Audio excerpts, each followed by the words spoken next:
A former state attorney says his opponent in next year's race is changing the books to look good. But current state attorney Glen Hess says those accusations are just politics. A final state report released yesterday confirms that mistakes in files from the state attorney's office were made. News 13's Mark McAfee spoke to both sides on the issue today. Mark, this boils down to the conviction rate and case codes. Yeah, Amy, the county assigns codes to tell the state what happened during a case. Then the state uses those codes to calculate the conviction rate. High conviction rates win elections, and Glen Hess has jumped 10 percentage points in 1 year. The state attorney's office under Glen Hess gave the county clerk suggestions on what codes to use. Jim Appleman is a former state attorney and current candidate for that office. Never in the past have we ever instructed the clerk or given the clerk a form that says this is the way you should code this case.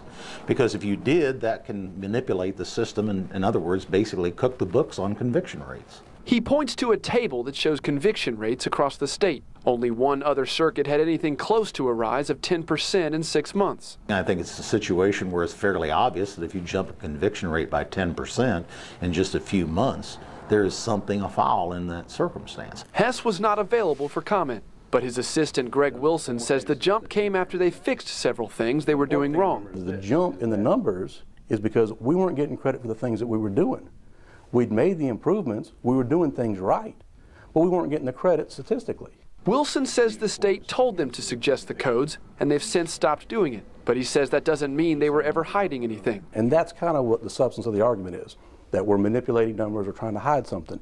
If that were the case, then we'd have just put the code on top and we wouldn't have said exactly what happened, so the clerk could make a judgment as to whether those facts fit that particular code. State officials would not say whether the coding helped or hurt the conviction rate. Their report said incorrect reporting can be fixed with future training, but the conviction rate will not be recalculated. What will happen is the next report will come out probably not until after the election in October of 2012.